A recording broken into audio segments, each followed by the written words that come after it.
Good evening, everybody, and welcome to the Metal Magdalene with Jet radio show right here on Metal Messiah Radio. Tonight we have with us a special guest. We have Alan Averill of the metal band Primordial. Welcome to the show, Alan.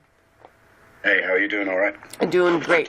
So, Alan, all our Irish listeners were super excited when they heard you were going to be coming on this show, as we don't get a whole hell of a lot of guests from Ireland on here. So tell us what the metal scene was like in Ireland when you guys first started out with Primordial and what it's like now.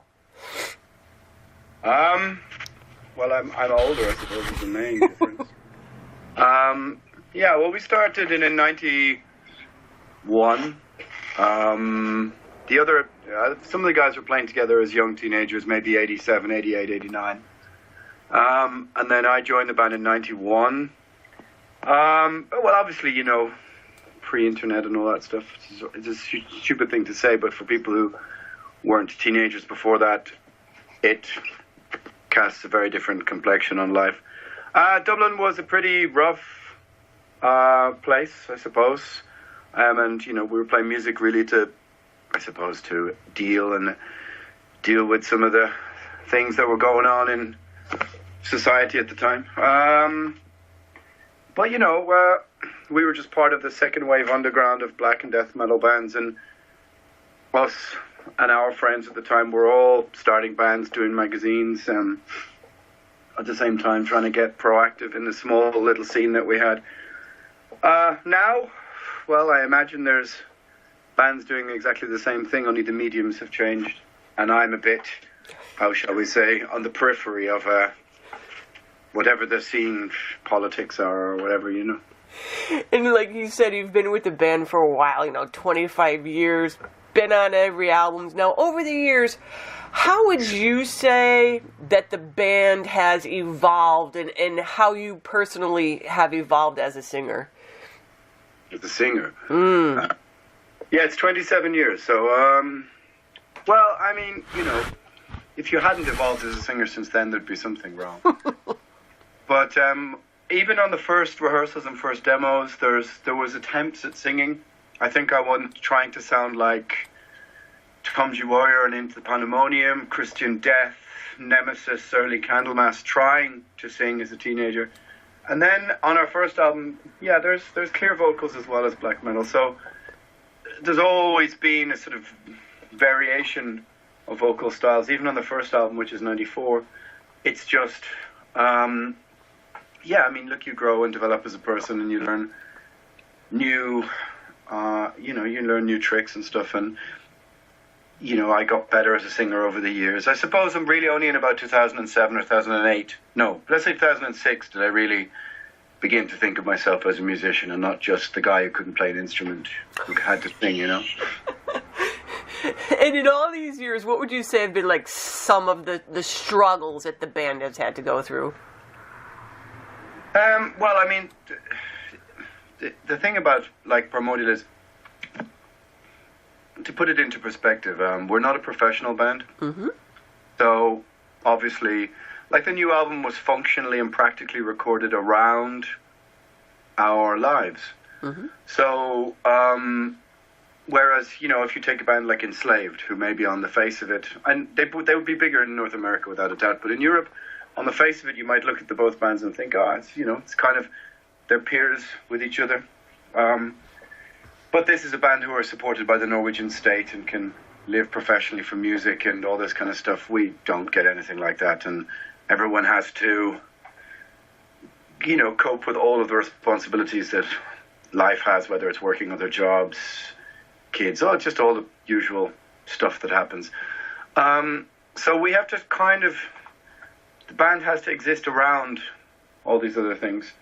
It isn't our livelihood or anything like that. Right. However, having said that, I've been at gigs in fucking Honduras and Russia and tiny countries in Eastern Europe, and just to complain about how things are in Ireland when you're most definitely in the first world is a bit churlish. Mm-hmm. So everything in perspective.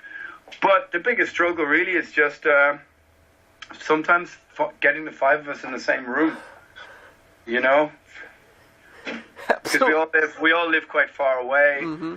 You might be half on your way there, and somebody goes, "Hey, we have to cancel. I don't know. I've got a sick kid, or whatever." Mm-hmm. So, Mm-hmm. hey, just life. Absolutely, absolutely. And okay, so today we're here at the beginning of 2018, and Primordial has a new album out March 30th on Metal Blade Records called Exile Amongst the Ruins.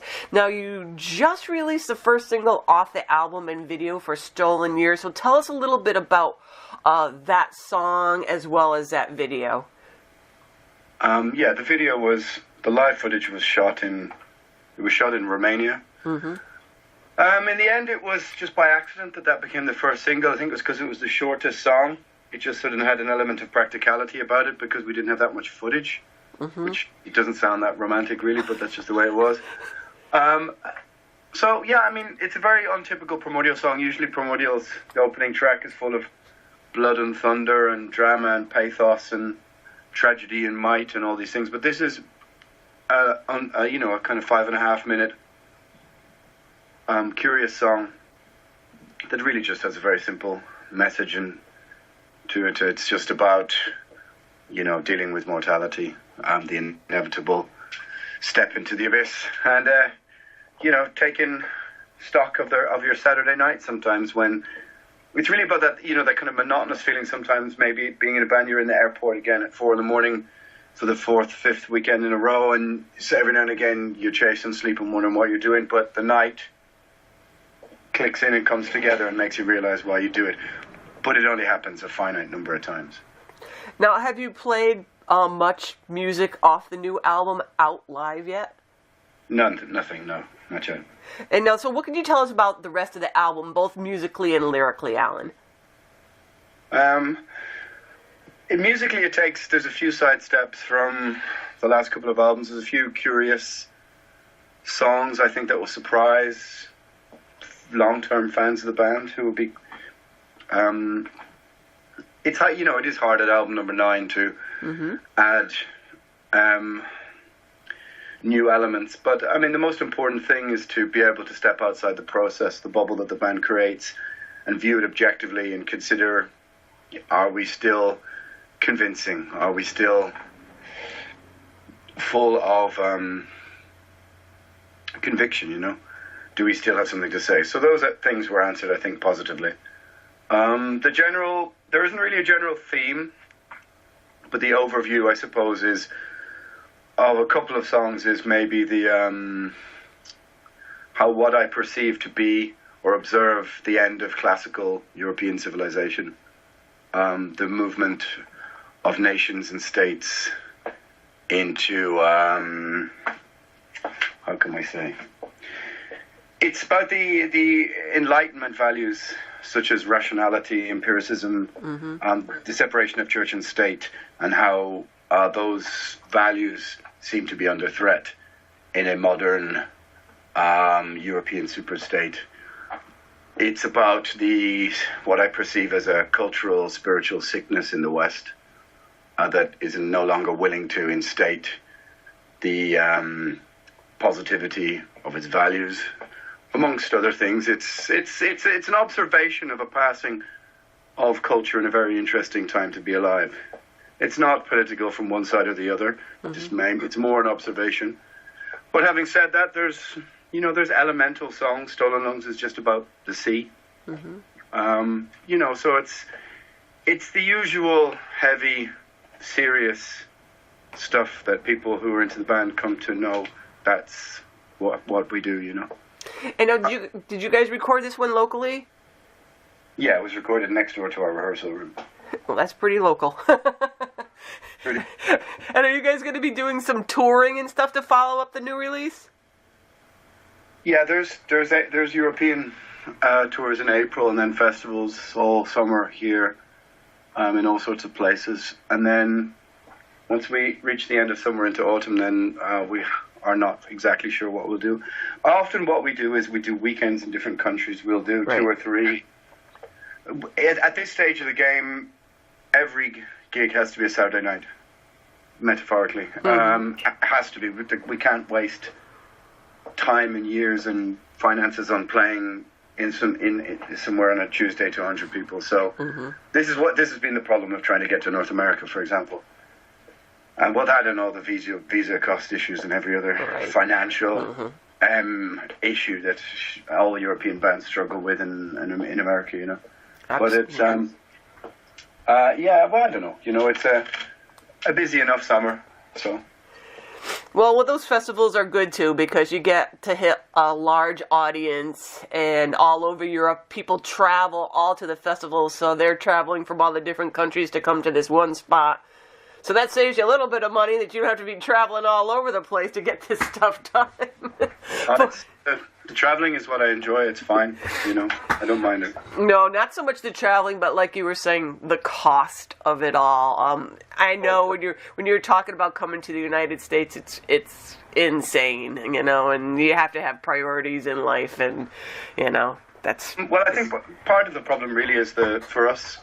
A working visa issue for a band from Ireland to the United States is about €4,000. Right. Before you even land, and then of course you have the printing of merch, and the fact that most venues in America want 10 to 30% merch commission, which is your profit margin, and the fact that the euro is usually stronger than the dollar, so anything you are paid, you can take another 10% off usually. And that says also the fact that US promoters don't pay flights for European bands. Yeah, you have to get on your own speed. Whereas, of course, European promoters pay flights for American bands. And you don't have a visa issue landing here if you're clever and land in the Schengen zone. So, you know, all these things add up to the fact that usually before you play one show in America, you're 10 to 12,000 euro. Yeah, that's crazy. The whole. So if you've ever seen a European band playing to less than 200 people, they're probably losing money. But the thing is, of course, to get to 250 plus people, you need to keep returning X amount of times to build a fan base. So when you're in your 40s, it's a little bit different because you have different life priorities. So, of course, going to America for 30 days to come back and tell your significant other, well, we earned $4 per an hour, roughly. Yeah, no, that's not good. So that's the problem, is that you can pay your rent with one festival and one show in Europe for the month. So what, you know, or do you make half of that in a week in the United States? Yeah, I mean, look, I love coming to America. I like being there. I like the shows there, but it's very hard. Right. It would be helpful if the understanding was that you're coming to bring something into the local community, and therefore that was valued. And so, as a foreign band, you were encouraged to come to stop all these venues dying, as opposed to being taxed. And also the merch commission is terrible.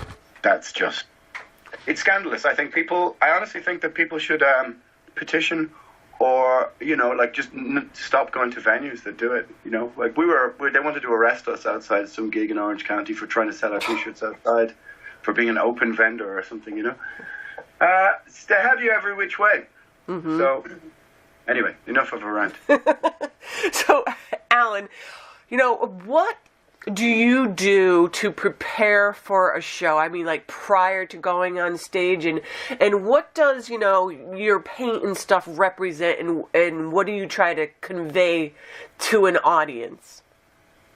Well, I've always been more fascinated with bands like Bathory and Celtic Frost and Venom and Merciful Fate and stuff. It was never really my thing to stand up there in jeans and T-shirts, and even in 91, I used to do that stuff. So it's part tradition.